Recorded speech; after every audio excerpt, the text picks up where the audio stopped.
Hi friends, எல்லாருக்கும் வணக்கங்க. நான் தேவி, திண்டுக்கல் மாவட்டத்திலிருந்து. இன்றைக்கி என்ன வீடியோ அப்படின்னு கேட்டிங்கன்னா, நான் எப்படியெல்லாம் பால் கறந்து பழகினேன் அப்படின்னு சொல்லிட்டு உங்கள் கூட ஷேர் பண்ணிக்கிறேங்க.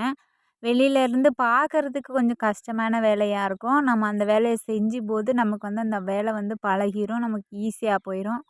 சரிங்களா? அந்த மாதிரி தான் இந்த வேலையும். இப்போ வாங்க வீடியோக்குள்ளே போகலாம். ஃபஸ்ட்டு நான் எங்கள் அம்மாகிட்ட இருந்து தான் பால் கறந்து பழகினேன். எங்கள் அம்மா பால் கறந்தாங்க அப்படின்ட்டு எனக்கு ஒரு ஆசையாக இருந்துச்சுன்னு நானும் கறந்து பழகினேங்க.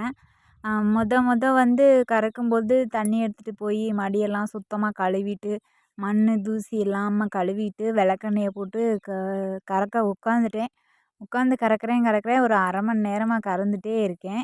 1/2 மணி நேரமாக கறக்கிறனால அந்த மாடு கறவைக்கு நிற்காம காலை தூக்கி சட்டிக்குள்ளே வச்சு அந்த பாலெல்லாம் பூரா குப்பை தூசி ஆயிட்டு அந்த பால் எதுக்குமே ஆகலை.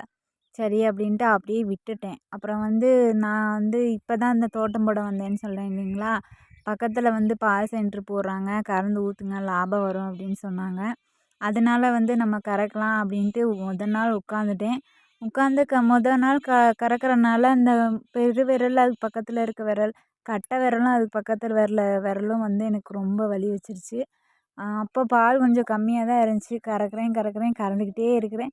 அந்த மாடு வேறு பாலுக்கு நிற்காத மாடு. அந்த மாடுக்கிட்ட உத வாங்கி மூக்கில், கையில், காலில் எல்லாம் உத வாங்கி காயமாகி அந்த மாதிரி தான் நான் பால் கறந்து பழகினேன். இப்போ அந்த மாடு இல்லை, என்கிட்ட விற்றுட்டேன். எட்டி உதைக்கிறனால அந்த மாடை விற்றுட்டேன்.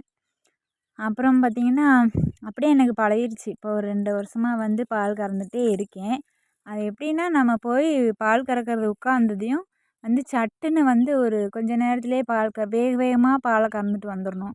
மடியில் காய வச்சுட்டு எந்திரிச்சிட்டு அங்கிட்டு போக இங்கிட்டு போக விட்டோம் அப்படின்னா அந்த மாடு பாலை அடக்கிக்கிடும். அப்புறம் என்னென்னு பார்த்திங்கன்னா, காம்பு சின்ன காம்பாக இருந்தால் பால் கறக்கிறதுக்கு கை வலிக்கும்.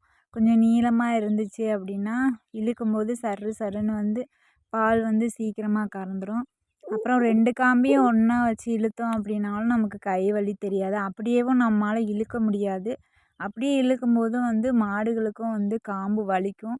அதனால் ஒரு காம்பு ஒரு கையில் இழுத்து ஒரு கையிலே மாற்றி மாறி இழுக்கும்போது நமக்கு கை வலி தெரியாது.